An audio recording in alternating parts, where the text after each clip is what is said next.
Hello everyone, मैं शाइस्ता और आप देख रहे हैं आवाज इंडिया कम्युनिकेशंस प्राइवेट लिमिटेड। और हम हर बार आपके साथ लाते हैं एक नई शख्सियत, और इस बार हमारे साथ मौजूद है mister Prateek Som, advocate and national spokesperson of JJP. आइए इनका स्वागत करते हैं। We welcome you here sir. Thank you Shaista. Sir, हम स्टार्ट करना चाहेंगे आपकी जर्नी के बारे में। आप हमें कुछ बताइए, कहाँ से आपकी शुरुआत हुई? देखिए, मेरी परवरिश जो है और पैदाइश जो है वो दिल्ली की ही है, और बहुत हम्बल बैकग्राउंड हमारी फैमिली का रहा। जो आप कह सकते हैं कि एक मध्यम वर्गीय परिवार में मैं बड़ा हुआ, और जिसको संयुक्त परिवार कहते हैं, जॉइंट फैमिली सिस्टम, वो सारी वैल्यूज़ हम लोगों में इम्बाइब करी गई। थोड़ा अनफॉर्चुनेट हमारे साथ रहा कि जब मैं बहुत छोटा था, 4 साल की उम्र में था, तो आई unfortunately lost my father in a road accident. तो हमारी मदर थी जिन्होंने हमको बड़ा किया, और साथ में उनके पास मेरे से ज़्यादा मेरी बड़ी 4 सिस्टर्स की जिम्मेवारी थी।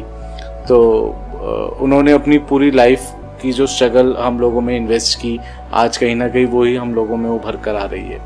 और वो दिल्ली सरकार में टीचर के रूप में काम करती थी, और शी मेड श्योर कि भाई हम लोगों को जो एजुकेशन मिले वो बेस्ट एजुकेशन मिले, बेस्ट वैल्यूज़ मिले। उस तरह से हमारी जर्नी स्टार्ट हुई। एक और इंसिडेंट रहा कि जब मैं ग्रेजुएशन ही कर रहा था, तब उनका भी देहांत हो गया, उनको हार्ट अटैक हुआ। तो उसके बाद जो भी चीज़ें हुई वो अपने आप अपनी मेहनत से ही खड़ी करी, और जो एक फ़िलॉसफी होती है कर्म योगी की, मैं उस राह पे चलता रहा कि कर्म करना है और आगे बढ़ते जाना है। इस प्रोफेशन में, लॉ प्रोफेशन में आने का की कई सारी वजह हैं, क्योंकि ये मैं ऐसा नहीं है कि मैं डायरेक्ट लीगल प्रोफेशन के अंदर आ गया। जब मेरी मदर थी तब भी मैं उनसे जब डिस्कस करता था, तो मैं अपनी इच्छा जाहिर करता था कि मैं समाज के लिए, सोसाइटी के लिए, देश के लिए कुछ करना चाहता हूँ और कुछ डिफरेंस क्रिएट करना चाहता हूँ। तो लॉ प्रोफेशन हमेशा से मेरे को अट्रैक्ट करता था। लेकिन ये आप भी इस बात से सहमत होगी कि जब आप एक मध्यम वर्गीय परिवार से आते हैं तो, और लॉ प्रोफेशन के बारे में एक बात करते हैं, तो एक टैबू होता है बीइंग अ लॉयर, जो एक मिडिल क्लास फैमिली देखती है कि भाई लॉयर सिर्फ तलाक कराते हैं, लॉयर सिर्फ एफिडेविट बनाते हैं। और क्योंकि हम लोगों ने डिस्ट्रिक्ट कोर्ट्स देखी होती हैं, और मैक्सिमम टू मैक्सिमम कभी मोटर एक्सीडेंट क्लेम्स होते हैं या इंश्योरेंस क्लेम्स होते हैं, या अगर किसी का परिवार में अनफॉर्चुनेट अगर किसी के साथ रहा कोई डाइवोर्स प्रोसीडिंग, एक हमारे जैसे परिवारों ने उस टाइम में यही देखी थी। तो एक बहुत ही नेगेटिव माइंडसेट था कि इस प्रोफेशन में नहीं जाना। इसीलिए मैंने बिजनेस एडमिनिस्ट्रेशन की डिग्रीज के साथ अपने करियर की शुरुआत करी, उसमें ग्रेजुएशन करी, उसमें मास्टर्स करी, और उसके बाद आई वॉज फॉर्चुनेट कि मेरे को बहुत अच्छे ब्रांड्स के साथ काम करने का मौका मिला। जो इंडिया में जैसे स्टैंडर्ड चार्टर्ड बैंक है, वो मैंने ज्वाइन किया। उसके बाद जब माता जी का देहांत हो गया, तो मैंने सोचा कि भाई लॉ डिग्री जो मेरा एक पैशन है उसको मैंने परसू करना है। तो मैंने दिल्ली यूनिवर्सिटी ज्वाइन करी, और दिल्ली यूनिवर्सिटी से रेगुलर लॉ की डिग्री करी। उस दरमियान 29 साल की उम्र में मैं शायद से सबसे छोटा एम्प्लॉय था इन टर्म्स ऑफ एज, जिसको एसोसिएट वाइस प्रेसिडेंट का डेजिग्नेशन मिला, और मैं लीगल फाइनेंशियल काम पंजाब नेशनल बैंक का देखने लगा। पंजाब नेशनल बैंक जो पीएसयू बैंक है, तो उनकी सब्सिडरी में मैं कार्यरत था दिल्ली के अंदर। और तब मैंने एक डिसीजन लिया कि मेरे को अपना इंडिपेंडेंट प्रैक्टिस को सेटअप करना है। उस टाइम में बहुत सारे रिश्तेदारों ने, दोस्तों ने, वेल विशर्स ने, सबने अगेंस्ट एडवाइस किया कि ऐसा काम नहीं करना चाहिए, क्योंकि being a first generation lawyer बहुत ज़्यादा स्ट्रगल होती है। बट कहीं ना कहीं मेरे अंदर एक जुनून था, एक पैशन था कि मेरे को कुछ ना कुछ करना है, सोसाइटी के अंदर कुछ चेंजेस लाने हैं, और एक इंडिपेंडेंट अपने आप को सेटअप करना है, जिसके अंदर कि आप कुछ इस पोजीशन पे हो कि आप लोगों को एम्पावर कर सको। तो मैं लीगल प्रोफेशन की तरफ चला गया, और मैंने एक बहुत ही ऐसा डिसीजन लिया कि मैंने सब छोड़ के और अपना फॉर्म यहाँ पे 12 खंबा रोड पे एस्टैब्लिश किया। तो आज ऑलमोस्ट 5 साल होने वाले हैं जिसको मैं इंडिपेंडेंट अपना लीगल प्रैक्टिस बोलूँगा। उसके बाद बहुत सारी चीज़ें हुई, तो 5 साल की जर्नी एक अलग जर्नी है। इस बीच आपने एक पार्टी के साथ भी काम किया है, कुछ आप उसके बारे में बताना चाहेंगे? क्या थे, कैसे थे और सब? जी, ये जो पार्टी है इसका नाम है जननायक जनता पार्टी। जब मैं LLM की पढ़ाई कर रहा था तो श्री दुष्यंत चौटाला जी जो आज उप मुख्यमंत्री है हरियाणा सरकार में, उस टाइम मेंबर ऑफ पार्लियामेंट थे और वो आज तक की एशिया की हिस्ट्री में सबसे यंगेस्ट मेंबर ऑफ पार्लियामेंट चुनकर भारतीय संसद में आए। उनका करिश्मा, उनका डायनामिज्म देख के, उनसे बात करने के बाद मेरे को ये फील हुआ कि अगर इंडिया के अंदर कोई अच्छा लीडर आने वाले टाइम में होगा या फिर जो एक मास अपील जिनकी होगी, जो लॉजिक से भी बात करते हैं, ग्राउंडेड भी है, मास अपील भी है और वेल रिसर्च्ड है, तो उनमें मेरे को ऐसी शख्सियत दिखी जिसके साथ मेरे को लगा कि मैं अपने पॉलिटिकल ड्रीम्स को कहीं ना कहीं फुलफिल कर सकता हूँ। वो एक ऐसा टाइम था जिस टाइम पे दुष्यंत चौटाला जी ने ये डिसीजन लिया कि एक नई पार्टी का वो गठन करेंगे। ये मैं आपको 2018 की बात बता रहा हूँ। उस टाइम पे जब हमारा डिस्कशन हुआ कि नई पार्टी बनने वाली है, तो मैंने पार्टी ज्वाइन की एज नेशनल स्पोक्स पर्सन और जो मीडिया में पार्टी को रिप्रेजेंट करना, दुष्यंत चौटाला जी को रिप्रेजेंट करना, ये जिम्मा मेरे को दिया गया। और हम चुनाव से सिर्फ 10 महीने दूर थे और हरियाणा के चुनाव बहुत गहमा गहमी वाले चुनाव होते हैं, पूरे देश की उस पर नज़र रहती है और सब ने उस टाइम में ऐसे रिमार्क्स दिए, इवन एस्टैब्लिश्ड पॉलिटिकल लीडर्स ने बोला कि they are nothing but a bunch of young boys, ठीक है, they will not be able to get even 1 seat. But मेरे को कहीं ना कहीं विश्वास था कि दुष्यंत जी की इतनी मास अपील है। मैं अपने इंटरव्यूज़ में और अलग अलग रैलीज में ये बोलता था और जो बात सच निकली कि आज के टाइम में देश में मेरे को लगता है कि सिर्फ 2 नेता हैं जो आज भी 4 से 5 लाख लोगों की रैली को इकट्ठा कर सकते हैं। एक माननीय प्रधानमंत्री नरेंद्र मोदी जी हैं और एक श्री दुष्यंत चौटाला जी हैं उप मुख्यमंत्री। और उस वक्त हरियाणा ने विटनेस किया कि इतना मास अपील था, हम लोगों को जो वोट मिला और हम लोग सरकार के साथ में कोalition सरकार बनी हरियाणा के अंदर और सिर्फ 10 महीने के अंदर हमारे 10 MLA चुनकर आए, जिसमें प्रीवियस सरकार के ऑलमोस्ट 90% मिनिस्टर्स को हमारे MLAs ने हराया। तो हरियाणा एक तैयार था और जो मेरी कन्विक्शन दुष्यंत जी की तरफ थी कि ये एक ऐसे पॉलिटिकल लीडर हैं जो डिफरेंस ला सकते हैं, उन्होंने 10 महीने में वो करके दिखाया।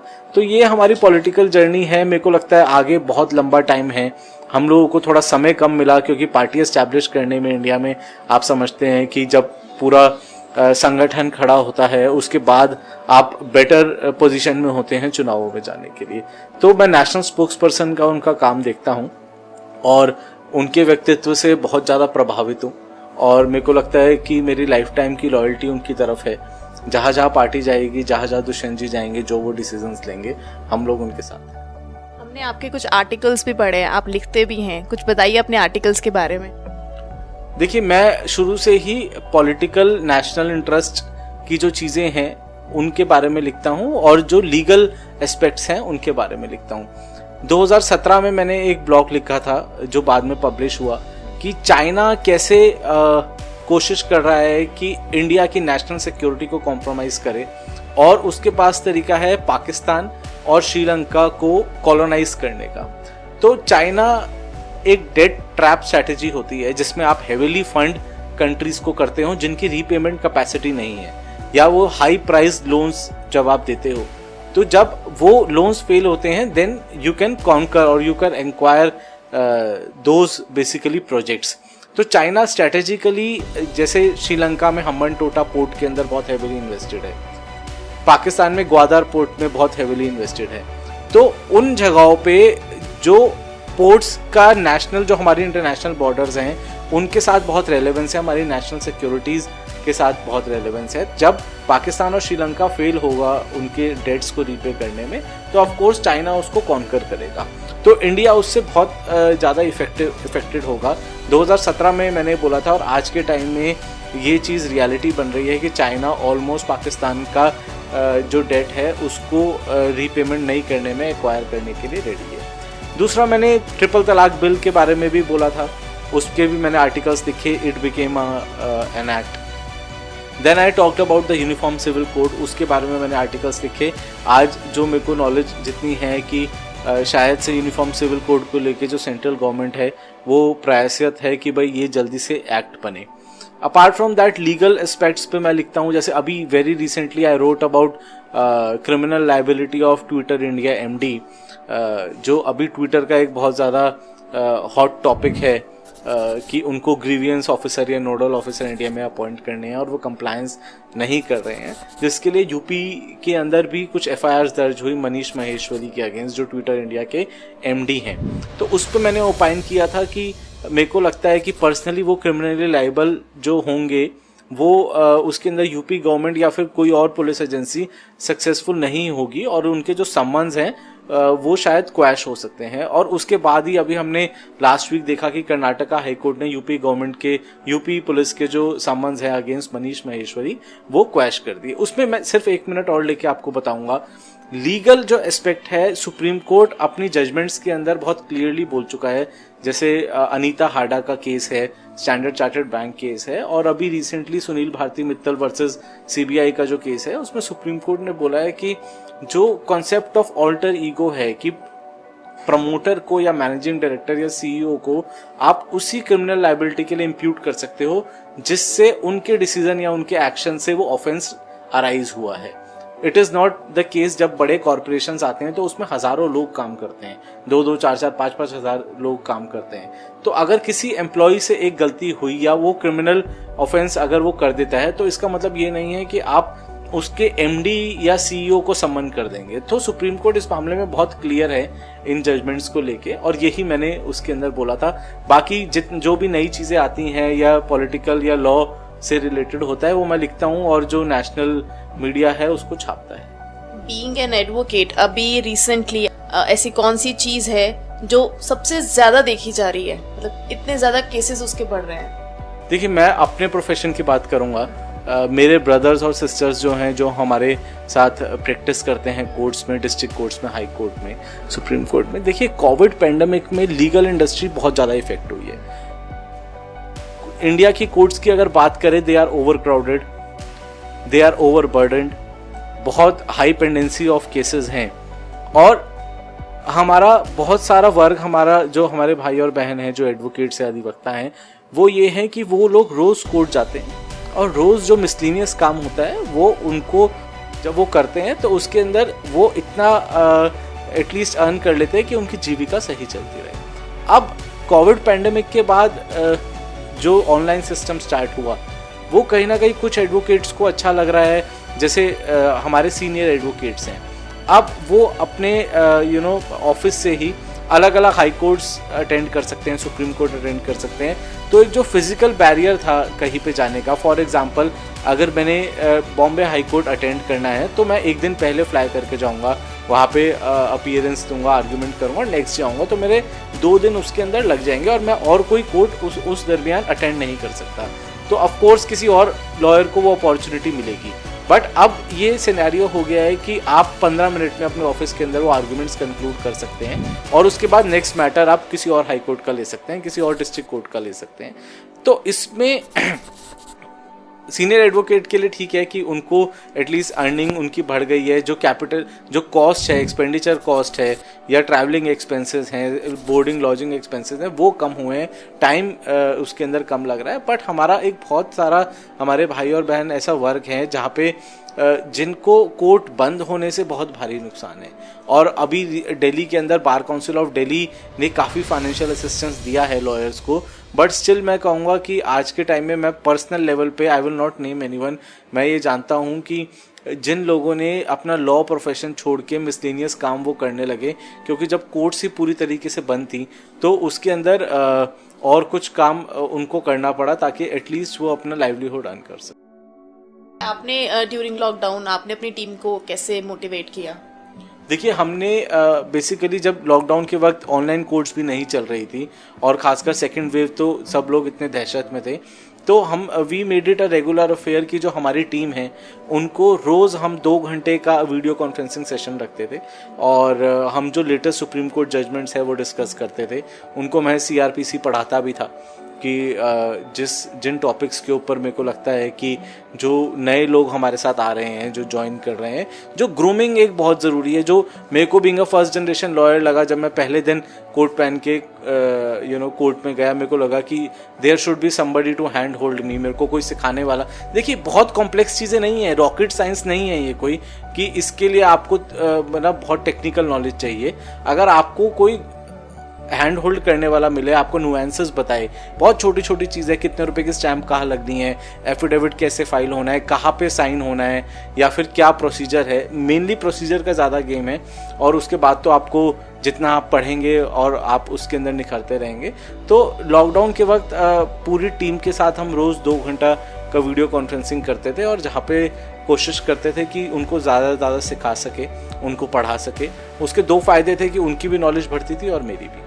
जब आप लीगल फील्ड में एंटर हुए तो कोई तो ऐसा होगा जिसको देख के आपको लगता था कि बस मुझे इनके जैसा बनना है। देखिए मेरे बैंकिंग के टाइम में कुछ ऐसे एक्सपीरियंसेस रहे, कुछ लॉयर से जब मैं मिला तब मैंने देखा कि भाई lawyers are very well placed, but that was a glorified part which I saw कि भाई लॉयर्स बहुत अच्छा अर्न करते हैं अगर वो मेहनत करें। और दूसरा मैं देखता था, जब मैं न्यूज़पेपर रिपोर्ट्स पढ़ता था, तो जितने भी अगर आप देखेंगे कि सक्सेसफुल पॉलिटिशियंस हैं, almost 60 to 70% of them are successful lawyers, because when you get this habit in you where you read and then argue, तो आपका जो स्कोप ऑफ लर्निंग है और आपका जो आर्ग्यूमेंट्स की कैपेसिटी है वो बहुत ज़्यादा बढ़ जाती है, और आपका जो नॉलेज बेस है, क्योंकि आप किसी भी प्रोफेशन में हैं, जैसे आप जर्नलिज्म में हैं, आप जर्नलिज्म के बारे में तो काफ़ी कुछ जान सकते हैं, लेकिन एक लॉयर के साथ क्या होता है, उसके पास आज जर्नलिस्ट का केस आया है, कल डॉक्टर का केस आया है, परसों सीए का केस आया है, उसके बाद किसी एनजीओ का केस आया है। तो हर एस्पेक्ट से एक लॉयर जो है वो इतना ज़्यादा नॉलेज गेन कर लेता है कि उसकी अपने आप सोसाइटी के अंदर रिस्पेक्ट बढ़ जाती है, और इवेंचुअली ड्यूरिंग द जर्नी वो अच्छा अर्न भी करता है। तो ये एक बहुत बड़ा मोटिवेटिंग फैक्टर था कि आपका नॉलेज बेस, आपकी एम्पावरमेंट और आपके अंदर एक capacity to bring a change in society, वो लॉयर के लिए वो एक सबसे बड़ा अट्रैक्शन था। दूसरा एक चीज़ मैं और ऐड करना चाहूँगा कि जब हमने प्रोफेशन स्टार्ट किया और जिस बैकग्राउंड से मैं आता था, मैं हमेशा देखता था कि बहुत सारे लिटिगेंट्स ऐसे होते हैं जिनको एक अच्छी एडवाइस नहीं मिल पाती, क्योंकि वो शायद से फीस जो लॉयर्स की होती है वो नहीं दे पाते। तो हमने मैंने फॉर्म में एक कॉन्सेप्ट रखा हुआ है, हम प्रो बोनो केसेस करते हैं। तो अभी हमारे पास काफ़ी सारे लिटिगेंट्स ऐसे हैं जिनके ऐसा हुआ है कि जिनकी फैमिली में किसी की डेथ हो गई और उन लोगों को लीगल नॉलेज नहीं है, या हमारी सोसाइटी कुछ ऐसी है कि उसके अंदर काफ़ी केसेस मेरे पास ऐसे हैं कि being head of the family अगर किसी की डेथ हो गई तो उनके डिपेंडेंट्स को कुछ पता नहीं, और उन लोगों की प्रॉपर्टीज़ लोगों ने इलीगली ऑक्यूपाई कर ली। तो मेरी क्लाइंट लिस्ट में जहाँ बहुत सारे बॉलीवुड पर्सनालिटीज़, पॉलिटिशियंस, ब्यूरोक्रेट्स हैं, वही बहुत सारे क्लाइंट्स मेरे ऐसे हैं जो गुरुद्वारे में सेवक हैं, या जो कहीं ना कहीं कुछ एनजीओ में काम करते हैं। तो ये एक बैलेंस बनाना बहुत ज़रूरी है आपको अपने प्रोफेशन के अंदर, ताकि थोड़ी आप में ह्यूमिलिटी, थोड़ी हम्बलनेस हमेशा रहनी चाहिए। ज़रूरी नहीं है आप हमेशा रिच और पावरफुल क्लाइंट्स को ही रिप्रेजेंट करो, ज़रूरी ये है कि आप एक बैलेंस बना के चलो। आप अपने व्यूअर्स को क्या कहना चाहेंगे, specially first generation of legal field, कि कैसे अपने आप को इस टाइम में स्ट्रॉन्ग रखना है और आगे बढ़ना है? प्लीज़ व्यूअर्स के लिए मेरी ये एडवाइस है, being a first generation lawyer, पहली बात ये है कि अपनी सोच और अपनी इच्छाओं को कभी सीमित मत करो। मैंने ये देखा है कि अगर आपके अंदर खूब जोश है, आप कर्मयोगी हैं, मेहनत करने से नहीं डरते, दिन में अगर 12, 15, 16 घंटे भी काम कर सकते हैं, और आपके अंदर सीखने का जज्बा है, और मोस्ट इम्पॉर्टेंटली आपके अंदर ये जज्बा है कि आपने सोसाइटी में कोई ना कोई डिफरेंस क्रिएट करना है, अपने देश के लिए कुछ चेंज करना है, तो आप इस फील्ड में आइए।